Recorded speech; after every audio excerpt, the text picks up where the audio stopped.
this is a band where the solos are the only parts of the song that aren't solos.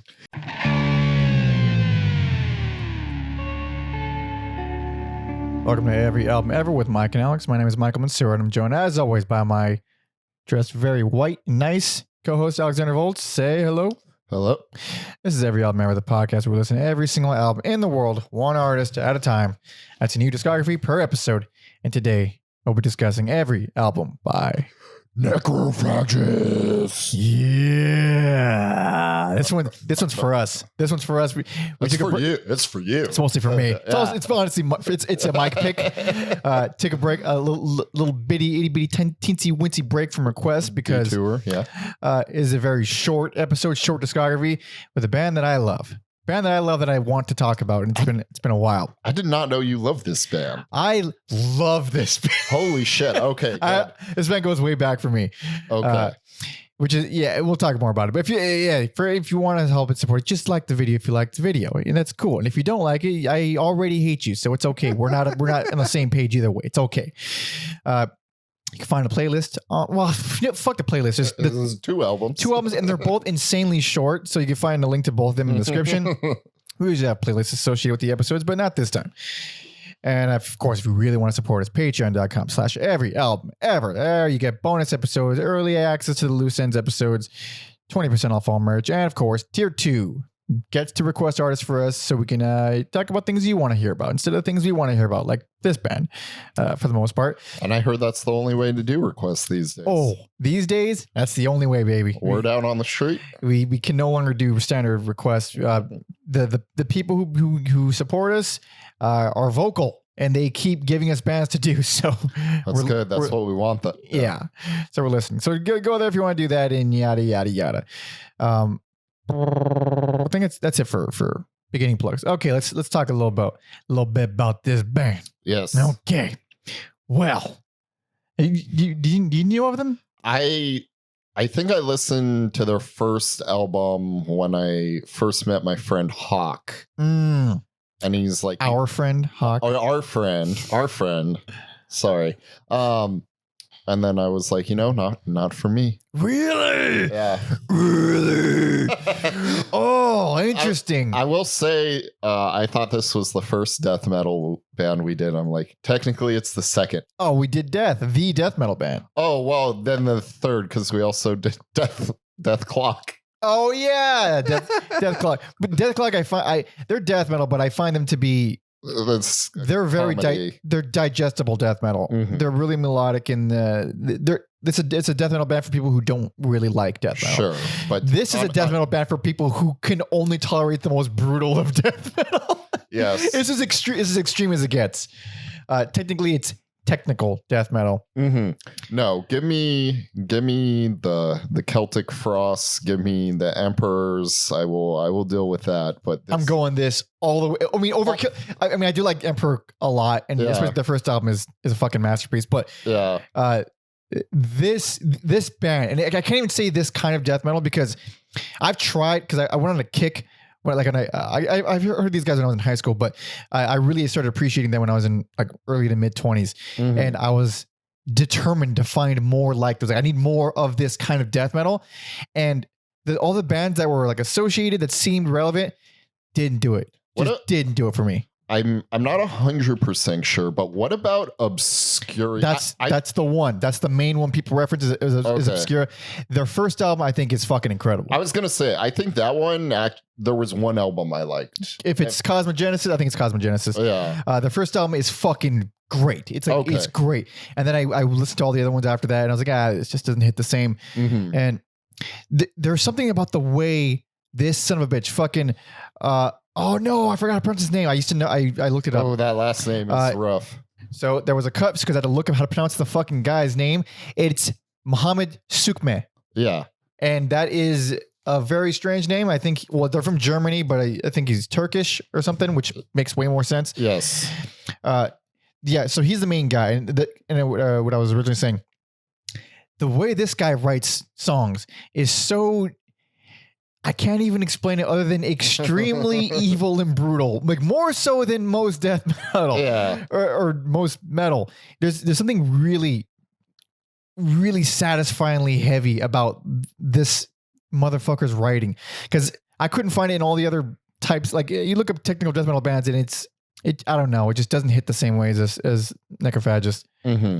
There's always like smatterings of things I liked in songs, but never like the full on like I like this song. It's always I straight up love some dude. Oh, that's disappointing because this is it's not an easy recommendation to make. It's always been the vocals with death metal for me.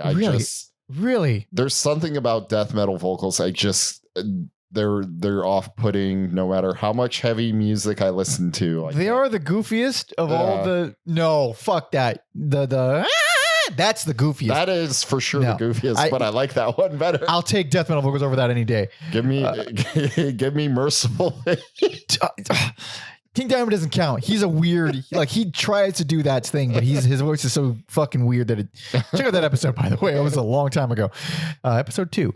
But I get people not liking the vocals, but there's so much like they're inconsequential to me in this band because I'm listening to everything else. Mm-hmm. Everything else is there's 10,000 notes per song. Yeah, there is. Hell yeah, there is. And this is a unique band.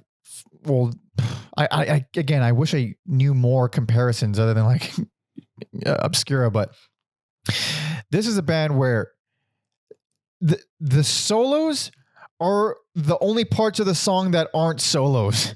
There are, especially later on, there are some solos I'm like, those are not death metal solos. The solos in this band, it's like fucking Moses parting the Red Seas. It's the parts of the song where everything kind of stops and spreads apart and like, okay, now here's the solo. Focus on this one melody. Mm-hmm. While everybody else is rhythm, whereas the rest of the song, it is just everyone's soloing at the same time. The bass is doing everything is doing everything. The drums constantly blasting, doing a bunch of like each listen of, because they're really short albums, which is another great thing about it.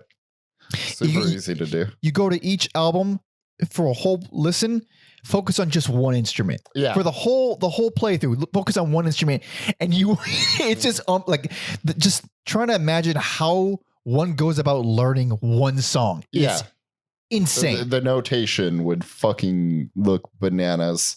Absolutely crazy. Absolutely crazy. Let me ask you a little something, because you've brought this up before, and I know nothing about it. We're here on the Wikipedia, and I know what is Baroque. Baroque music. What does that have to do with this band? And what is that? Baroque. It actually makes sense, and it seems like it shouldn't. Yeah. Baroque. Because I remember you talking. We're going way back. It was the Kraftwerk episode where I started talking about all the different types of early music. Yeah. Also ELO. You did. Probably. Yeah. That's right. I did bring up Baroque in ELO. So Baroque is what years? It was like 1600 to 1750 or something like that. Mm-hmm. That was Bach. That was a bunch of other names that people never heard of, like Dakin or something. I don't know. I forgot how to pronounce his name. There's Bach is the main one. Sure. It's like out of all classical music, it's the most metal. It's like the most complicated, ridiculously. It's known for its polyphonic texture. So it's like, it's not rhythm and melody. It's melody. That's what Bach did. Because he played organ. That's a different melody for every limb, both feet and both hands. So it was extremely go ahead. Oh, this is starting to make more sense now. Why they would. So I guess lay people wouldn't know the difference, but if you compared a classical piece and a Baroque piece, you'd be like, this one is really hard to follow. Sure. That's always the Baroque one. Sure. It's always the Baroque one. Classical is Mozart and Bach and stuff like that, but we're going for Baroque. Baroque, yeah. Go for Baroque. Goddamn it. Sorry. So, but there was you just hear death metal on the surface, but if you really listen to all these progressions and the types of solos, like, oh, I see. I totally see it. Where he specifically he draws it from. The dude is very clearly classically trained. I don't know for sure, but just listening to the songs, like how like it makes perfect sense. He has to be. And this band is an anomaly. It's it's like the girl who got away of death metal bands. Sure. Because they got 2 albums and they're pretty beloved albums. And the dude just stopped music. Just quit music. I think to become an engineer for BMW, which is probably pays better. 100% pays better. He probably does really well. This does not pay a fucking dude. We're into the most obscure, strange, abrasive music, and you don't even care for it that much. Like this is so niche. But yeah, no, they seem very beloved. Like I said, I had heard of them going in, and our friend Hawk was a fan, and then listening to it, I see they're on, like essential like death metal playlists. And so I'm sure amongst the, the fans of death metal and technical death metal, they seem like legends from an outsider. In my heart, they are. In my heart, they absolutely are. And I don't know if I should talk more about it now, but I'll talk more about it when it comes up. There's not a lot to talk about, but there are 2 albums. First one came out 1999. Last one 2004. So it's been a while, and it's been a long fucking almost 20 years. Oh yeah, and they've been around since the early 90s, but didn't put out anything until the late 90s. And on the streaming version of the first album, we get a couple bonus tracks, which are clearly earlier tracks, because they stand out. They sound like a different genre. It's crazy. It's crazy. But let's get into it now. So this came out in 1999. This is Onset of Hold on, I could do it. Onset of Putrefaction. Putrefaction. There we go. There we go.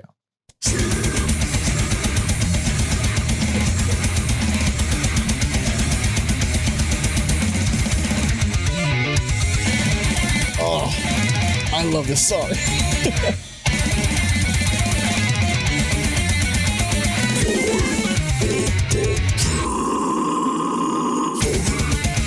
Yeah,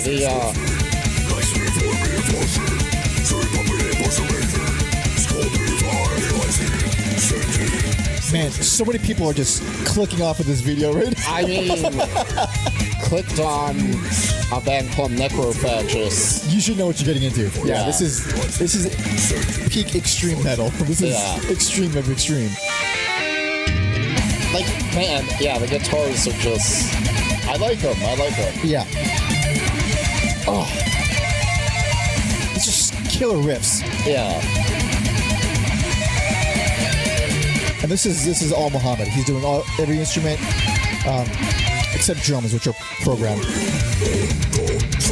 All right, I think we're done battering the listener. Holy shit. Yeah. Holy shit. So it comes in a little hot. Yeah.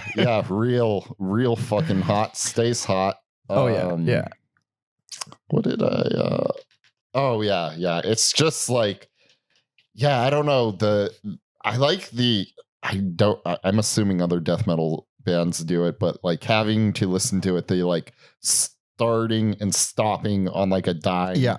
Which is this goes throughout both albums is like insanely impressive. It's immaculate. The performances are perfect. It's weird. And usually that's like I usually consider that a detriment, but because the songs are so fucking batshit, it's just more impressive. Mm-hmm. And so the drums are programmed on here, but it's so chaotic and fast. You can't really tell. Well, yeah, I was reading that it was a drum machine originally, but then when they did a proper reissue, because there's this whole thing about how he signed a bad deal. Yeah. And it was really hard to get a hold of this album until who did the reissue? Was it Relapse? It was Willowtip. Yeah, until they did the re-release, and then which was 2004. Yeah, and then they redid it with samples, so it sounds more organic. And it sounds great. there are moments. Again, you have to really. The only way you'll notice is if you focus solely on the drums. There are moments where you could hear the hi-hat, like, oh, that's clearly not a hi-hat. Like, yeah. Oh, okay. But it's, again, you have to really pay attention. No human not named Gene Hoglan could play that clean. Oh, except for the guy on the next album. Yeah. But I didn't hear this. I heard this maybe one time in the past decade. So this was like fairly new. I love it, of course. And again, I can't even pitch it. Like, you heard it. It's basically that. It's so crazy because that opening song is real short. Yeah. I didn't even know the second song started until I was like 2 minutes in. Yeah, it goes right into it. It picks up immediately, leads into to Breathe in the Casket seamlessly. And even, I don't even want to read the names of these songs. They're so fucking stupid. And sometimes I might. But they're so overly death metal. Metal, yeah. Like Advanced Corpse Tumor. Like that's a literal title. Yeah. They're not like Cannibal Corpse funny, but I think there's a little bit of tongue-in-cheekness with Cannibal Corpse. Yes. No one is going to top the song title I Come Blood. No. Nothing ever. So yeah, it's those first two are really fucking overwhelming, especially for someone like me who's not a fan of the death metals, but Intestinal incubation.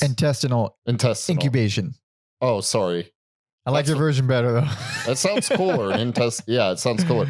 I could hear, like, even though they were getting started around the same time on a song like that, I could hear how like a Mastodon or a Lamb of God heard that and took some of these licks and I don't even want to say made them more friendly because obviously those are still two metal bands. But they're way more friendly. Yeah. This is not friendly. That song is so fucked up. That's also one of the ones that really popped out. I was like, oh, this is so Baroque. Like some of these lines are extremely classical. Yeah, even in the cacophony of this band, that is for sure a standout track. It's just Killing Spree music. Most of this is Killing Spree music, but some of them hit a little harder than others. That's a good one. Goddamn.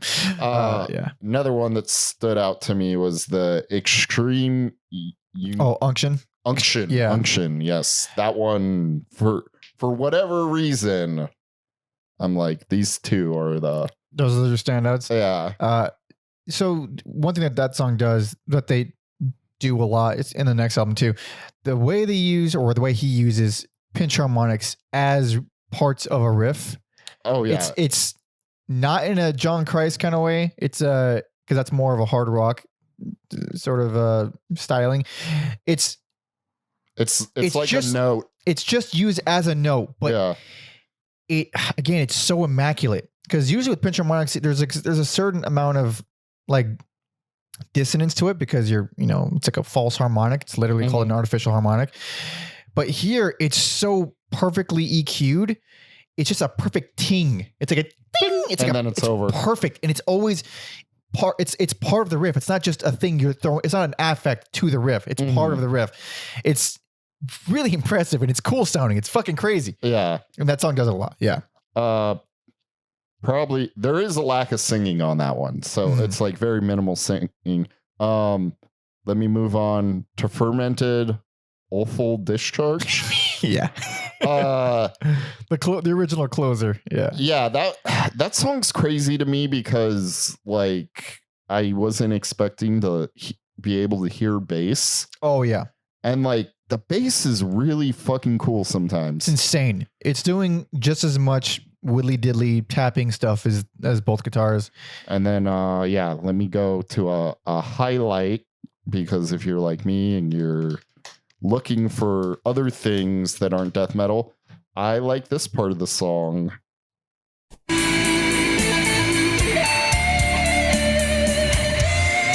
Like you could just put this in any metal song. This is what I mean about the solos being the only non-solo part of the song. Yeah. Like this is where now I can grab onto this. Yes. And it's just so good. Oh yeah.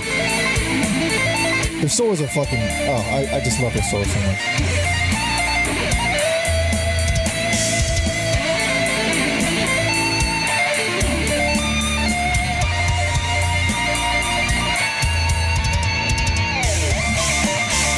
Yeah. Dude, these guys rule. I just want the whole band to be, I want every song to be like this. Shit. All right. Wait, have you ever? Yeah, that is like an outlier though, but you know, in a genre of music that is this literally blasting you all the time, you know, some variety is nice. You ever listen to Blood Science? I have not. Well, Lordy. I'll tell you right now. You know what? I might like them because I see, you know, Lamb of God's there. I see Behold the Octopus is on there. Well, the reason I recommend them, they're instrumental. They're death metal. They're instrumental death metal band, pretty much. They are crazy. Okay. I mean, they call them prog metal here, but it's pretty brutal. Also, I feel like someone's gonna call me out for liking Behold the Octopus, but not this band. That's interesting because they are pretty wild. They are wild, fucking wild. But again, they're an instrumental. Like, right. But some people think they have like sloppy. You know what is that? I don't care about sloppiness. Yeah. Like sloppiness doesn't. It can hurt stuff, but it really depends. It's really the essence of the music of what they're doing. That the sloppiness can really add to stuff. Like that's the whole appeal of like sludginess and heart and punk, and really it's the griminess of it. It's the realness. I agree. I need some dirt on it. But I don't want this to be sloppy. I don't want a sloppy Necrophagist. I couldn't be able to focus. I don't think you can. No, it's too crazy. It's too crazy. Yeah, you gotta be in sync. The bonus tracks. So apparently the demos from 95. Those are rough. Those are hard.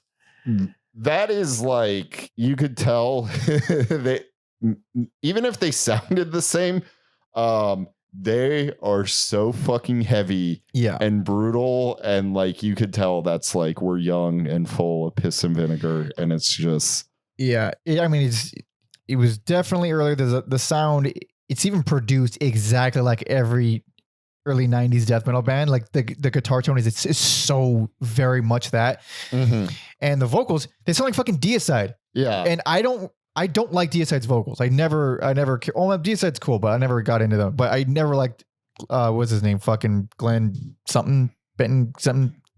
Is it Glenn Benton? I wish it was Glenn Danzig. Is it Glenn Danzig? Is it Glenn Tipton? That's Glenn Tipton. Hold on. It'd be a lot cooler if it was. Oh my God, I have to know what his name is. Glenn Benton. Holy crap. I don't know why I remembered that. But so yeah, that sounds a lot like that. But also it's just traditional death metal. There's no crazy solos all over the place the way, you know, what these guys are known for, pretty much. There's no Baroque. No, it's just Cannibal Corpse-y death metal. Yeah. And that's cool, but it's also exhausting, and it's I feel like it's even more niche than this.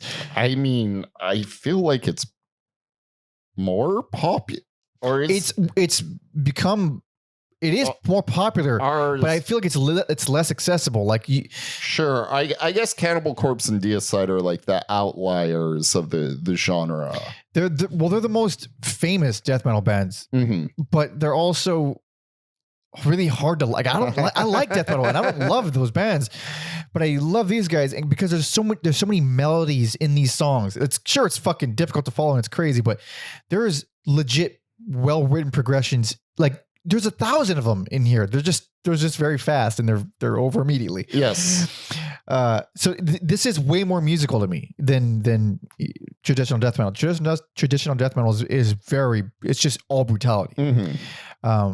Even with stuff that I really like Morbid Angel and stuff. But good album, great album. I love it. Alex, not so much. And if you heard what you heard and you don't like it, you don't like this band. It's okay. Yeah. It's okay. It's really fucking not very. Just listen to that one part I played, because that part, dude, this should be like a fucking smash cut of only the solos for every song. Those will get people on board. Those will get any metal fan on board. Or like, you know, if someone has like those isolated bass tracks out there, I would fucking listen to those. Are wild, man. And they get, whenever I get a taste of the bass, I'm just like, ooh, I want it. They get even more wild on this next album. Last album. Yeah, they do. So, if you ready. I am ready. Hell yes. This came out 2004. This is Epitaph.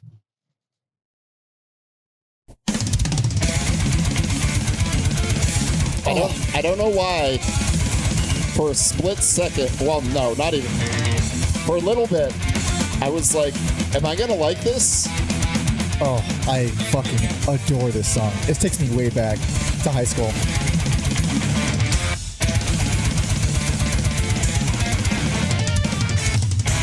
I have a story about this solo hero, and this song really. God damn.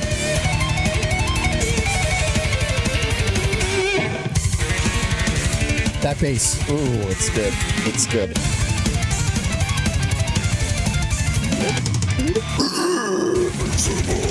God, I love this song so much. I love that intro, but then here I'm just like, no. Oh, I'm in the whole way, baby. Yeah. Whole way.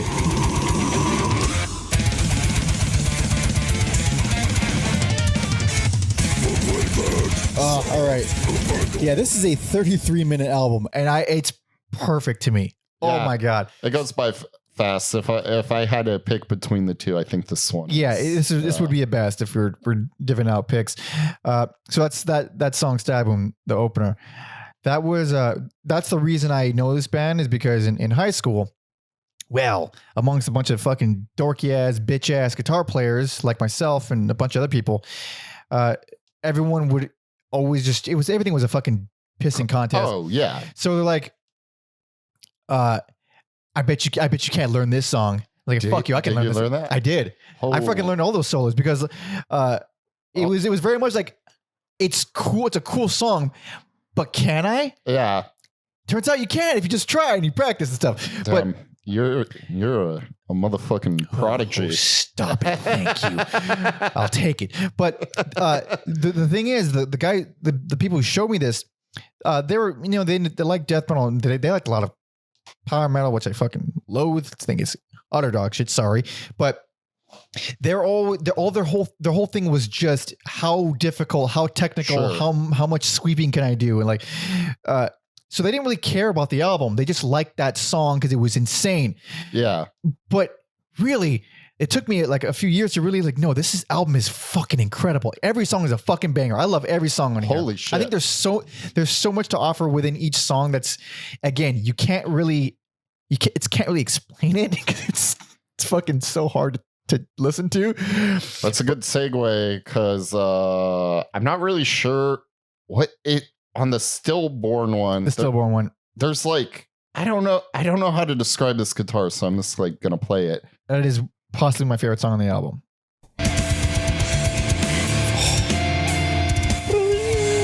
It's like this twinkly, not even twinkly. Oh god damn it! Let me go. I fucking love that section so much. So you're talking about the more prominent, the higher notes, right? Yes. Like I don't even think I've heard any other song I can compare that to. That I believe those are harmonics, just standard harmonics. If I had to guess, they're done in a really unique way. Oh yeah, and there's something specifically about that part, which is not that guitar, not the harmonic part, but the other guitar, the one that was just kind of hanging on Lig Note's ring.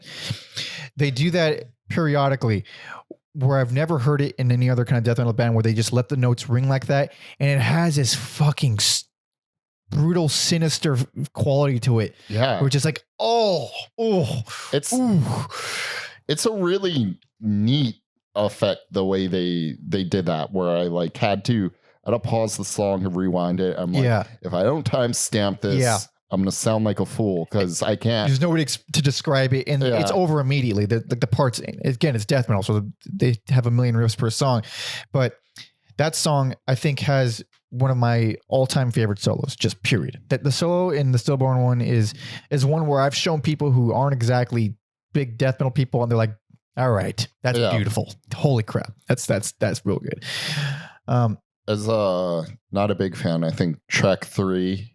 Oh, Ignominious and Pale. And 7, which is appropriately I think those two are they're killer. I can say every song. I could say a lot of things about every song, but Ignominious and Pale is like after a minute it has this breakdown. Holy fucking shit. Love it. And then again, that solo in that song. I was gonna say that's another one where like Yeah, I'm not a fan of it, but once that solo kicks in. Yeah. And 7, I think, has the most distinct main riff out of the whole album. Mm-hmm. That's like the one. I mean, you can't really call it catchy, but if this band has a catchy riff, that's the one. That's the one. One that I gotta talk about is Diminished to Be. Diminished to Be. It so many great riffs, but like that one. That's one where the in the verse section or whatever the the vocals are going. Those pinch harmonics. Yeah. Immaculate. You got to put it on. I wish I had a timestamp, but make your point. Make your point first. That is one where I noticed it.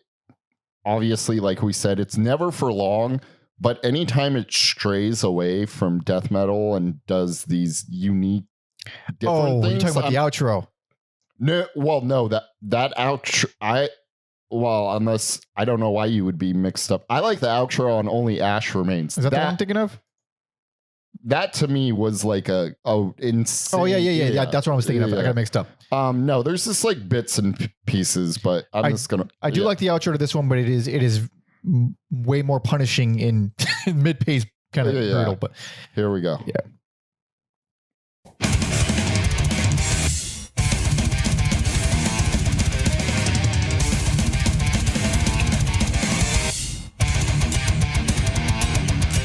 Also, I like the more like groovier. Yeah. Like this. Before you did that quick thing, like there are parts that I'm like, oh, this could be a Lamb of God song. Yeah. But they just move on immediately. Right here. Yeah. And then wait, hold on. I spoke too soon. God, that bass. That bass is There we go. Yeah.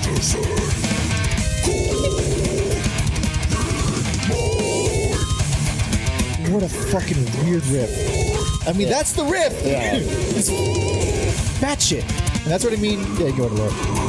That's what I mean about using pinch harmonics as part of the riff in a way that I've never heard really anybody else do, and it's fucking wild. Let me see. I should have timestamped it, but let me see if I can find the outro on Only Ash Remains. So before you find it, because that outro comes out of left field. I love it. It's fantastic. Yeah. It's actually really well written too. But the intro to that song is like the most polar opposite of the outro, because the intro is just every member doing a solo. It's just at the same time. Everybody solos at the same time. But the outro. Oh boy.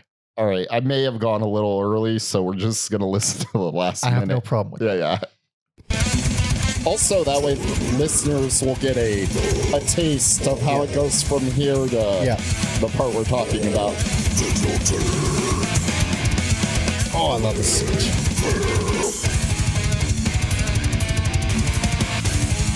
This is why I'm fucked up, because this is the shit I love.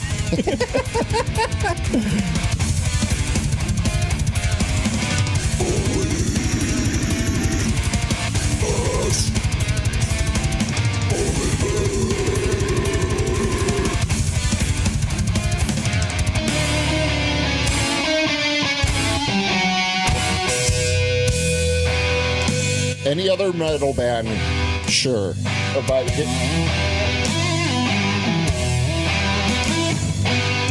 I feel like I've heard. Oh, that's what it is. Never mind. What was that? Oh yeah. From Romeo and Juliet. Yeah, that's what it is. Oh yeah. Now that's how you end a song. By throwing in that thing from Romeo and Juliet for no reason. It's weird how it's jarring and it's not. It's because it's beautiful. Yeah. It's fucking beautiful. It just happens to be played very heavily. And then I was like, can they close this out? And of course they can. And like Symbiotic in theory is like the most math rock thing they've done. Oh, it's the craziest for sure. It is. For sure. The riffs and the licks on there are just And again, there's like Baroque stuff on there. Again, you have to really kind of listen for it. Mm-hmm. But it's again hard to keep track of, but really satisfying if you can appreciate the sheer insanity and complexity. Yeah. and heaviness. I mean, that's ultimately what taps in that primal part, because it's like it's so fucking heavy. It's just you want to smash someone's face to this. Yeah, but it's also really well written. It's crazy. I thought it was interesting how this one felt more musical than the previous one, and then the title track is like brutal, even the least musical. Yeah, brutal even by their standards. So the title track, well, the main riff to the title track is like the most normal metal sounding riff they have. It's not even one of my favorites because of that, honestly. Like I'm here for the really sick, twisted, fucked up riffs. Yeah. And that one's like, oh, that's a regular metal riff. It's pretty normal. But yeah, this thing is 33 minutes long. It fucking gets in and gets out. It's perfect because like you can't listen to this kind of music for that long. It's not good for you. It's fucking exhausting. I'm sure there's death metal albums that go over 40 minutes, but they're definitely they should not. So yeah, you know, and even though I'm not a fan, I appreciate how short it was. It's very short. I think it's the most efficient death metal band that's ever existed, because both albums are 30 minutes and then they never made any more. Yeah, and they just left behind a legacy that people seem to be drawn to and are still clamoring for. Well, and that brings us to what is now Necrophagist, which is mostly a dead band, but it's wacky because again, people are like, fans are, they said they were going to record another album. And that was like, you know, fucking 10 years ago at this point. Yeah. And then most recently it was published in like a bunch of places, because again, metal news places they're desperate for news, I guess. Yeah. Some guy from something, I don't know what he is, or who, maybe DJ, I don't know who this guy is. He met Muhammad at a festival or a show or something, took a photo with him, and it's on Instagram. And then he said that he asked him about another Necrophagist album. And Muhammad said, paraphrasing, oh yeah, it's done. It's on a hard drive somewhere. And then just moved on. I believe it. It's like, it's done. He just doesn't care. Yeah. He's just, I don't know. I'm busy, dude. I'm busy making cars. Like, hey, man. Holy shit. If it didn't get released during the pandemic, I don't think it ever. Yeah, honestly, yeah. Like that would be the time, right? Yeah. Well, I bet he was still working. I mean, factories, I bet he was still working. Sure. But, you know, I think most people had more downtime, though. That's when you saw a lot of things get released that probably didn't need to get released. Yes. And lot of home demos, lengthy home recordings. But the fact that he so clearly doesn't give a fuck about music, and he's so good at it. It's not fair. Yeah. It's insane. I kind of love it. I kind of love this guy because of that. Like the fact that he's like, man, because so many people romanticize music and being a musician and all this stuff, but someone who lived it for fucking, you know, over 10 years, did all this stuff, was really good at it, and just said, I'm good. I've done and seen enough. Yeah. I'm just going to go ahead and make money, and be stable, and fuck it, man. God bless him. This man is not stable. No. I do mean financially. Financially stable. Emotionally, there's probably a whole bunch of shit going on. We name things like Ignominous and Pale, and not only the Stillborn one, but on the last album there was what was it called? Mutilate the Stillborn. So he has this thing with stillborns. Which is interesting. I was thinking that shitty Black Label Society song, Stillborn. It's a cool word. It's a scary thing. A metal concept. Oh yeah. Anything gross and bloody is a solid metal concept. Concept. A little tongue-tied. A little tongue-tied. From all the riffs. It's making me spin. All the twisted riffs, bro. Oh man, I love it. Again, it's. I wish more people could like really understand this kind of stuff, because 98% of people can't, and it makes me look like a fucking psychopath. Like you said, you know, if anyone would be part of that 2%, it would be me, and I don't. And even that, and even you're not. It's just, it makes me sad because I was listening to old YMH, Your Mom's House pod, And the Christina P, Tom Segura's wife, and a fellow comedian, she said whenever she goes in Ubers, she always tells the driver, put on what do you want to hear? Put on what you would want to hear. Yeah. And she's like, big into goth and a huge Bauhaus fan. And she's like always interested to see like, well, sometimes they put on like, world music from Pakistan or something. Sure. And then sometimes they put on straight up death metal and she's like, I can't take it. Just stop. Yeah. Like you can be as open-minded as all hell and you still can't tolerate death metal. That's how niche this bullshit is. Let me tell you something that kind of grinds my gears is, going on a date, maybe talking to someone new even. You meet at a party. What kind of music do you listen to? I swear, people, you got to stop saying everything. Oh, right. You do not listen to everything. You don't. You can listen to a lot of stuff. Oh, for sure. I think it's this kind of a generational thing to be listen to a ton of different genres where you're not special. We got the internet. We have all the genres for sure. Yes. I think most people listen to multiple genres these days. Do not say everything unless you're ready for this necrophagist shit. I will put on, if you say everything, I'll put on Epitaph immediately. Like, yes. Hey, this is everything. We're gonna make love to necrophagist. Oh, that would end it pretty quick. Yeah, I would. To be fair, this is kind of a good litmus test for anybody who shouldn't be in public. Like if you like Necrophagist, like all right, he's on the list. Get him out of here. I did see this one, released by Relapse though, so that's a big metal label. Yeah, it is. Too bad they didn't. They just ended the band. Oh, I bet they get royal. Well, I bet Relapse still makes bank off this. I wouldn't call it bank. I don't know. This is, even the labels are hurting. Yeah, and also again, you go to technical death metal. You're not looking to make millions of dollars. No. I was thinking about listening to this. I was thinking like, how the fuck is Cannibal Corpse Jim Carrey's favorite band? Is that why they're in Ace Ventura? Oh, it was his idea. Like he's the one who got him in that movie. I didn't know that. Oh yeah, which is it's always exciting and unexpected when you hear about anybody who likes death metal, let alone someone who's wacky and a movie star and a comedian. Like had such big mainstream appeal and success. Exactly. At some point. It's the complete. It's the dichotomy of it. Like the one of the most family friendly and also not family friendly, but one of the biggest, most easily recognizable humans in the world is linked to one of the least liked genres. I think exciting.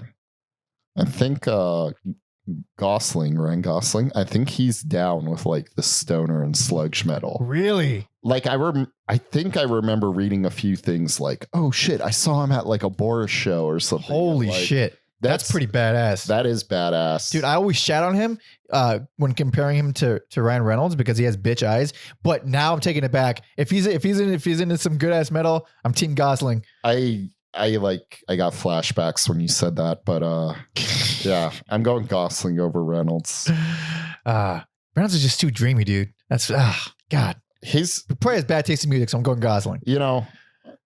Ryan Reynolds he's fine. He's fine. He's charming, you son of a bitch. How dare you? He's charming, but I feel like Gosling's got better movies. Without a doubt. No question. Yeah. Yeah. 100%. Hands down. Yeah. So that's our talk about death metal movies. Thank you so much for watching and liking us and all these things. And celebrities who may or may not like music that dirty, filthy, ugly people listen to. I want like the most I need more unassuming actors liking really brutal music. I want Daniel Day-Lewis to be a giant Morbid Angel fan. They should be more open about it for sure. Well, it'll get you kicked out of society, dude. Not them. Yeah, maybe they'll turn it to they'll make it hot, they'll make it popular, and then when people try listen to it, they can't. No matter how much they think it's cool to like that, something like that. Something like this screams at you within your soul. Like I can't listen to this. It is really weird when a popular celebrity like a Rihanna or someone decides to wear like leather jacket with all these like metal bands or something. I know like a designer made it for them. Yeah, I never buy it. They just grab, but it's like interesting to be like, we want to like look like this, but we don't want to partake in the. Yeah, it's all fashion. And sure. Honestly, it's a disgusting fashion. You're wearing bullets on your waist for no reason. Also, if a band like Municipal Waste or Power Trip or whatever gets some publicity because so and so wore it, I'm fine with that. Oh yeah, well, who wore the Municipal Waste? That might have been Rihanna. Was that Rihanna? Okay. They ain't no death metal band, I'll tell you that. No, they aren't. But they're cool. I wouldn't call them. Yeah, they're not too hard to. They're like a party. Yeah, exactly. Not the way Andrew WK is, but no. He's more. Let's all love each other. And Municipal Waste is like, let's slam some brewskis, bro. Yeah, they're the Jeff Spicoli of metal music. And with that. Oh shit. So thank you all so much for listening and watching. You know how we feel, and you probably know how you feel after all that. So you want to support us, you like the video, subscribe, leave comments, share, all that stuff helps us out. Appease the almighty algorithm. It's going to end us all eventually, but we might as well enjoy it while we still have time. Please, for the love of God, help us. Patreon.com/everyalbumever. We need help there too. And thank you to everyone who's been joining. Bonus episodes, early access to the Loose Ends episodes, 20% off all merch. And of course, tier 2 gets to request artists for us. So we actually listen to the things you want us to listen to. Also, you can vote on future episodes. You can see our upcoming schedule. It's neat stuff. People there are very cool. Oh yeah. Find the albums in the description if you want to do that. And follow me on all social media at PounderMuggy. And you can find Alex on Instagram. At Mother Puncture. Hell yeah. So now, what can we possibly do to these people that we haven't already? Ooh. I mean, yeah, you're the seasoned pro here. I probably would have paid. Yeah. I would have gone Ash Remains or that weird thing I played from the first album. I probably would have gone those, but I gotta go with my heart. What's that? Stillborn 1. There you go. Gotta go with it. So thank you all so much for listening and watching. See ya.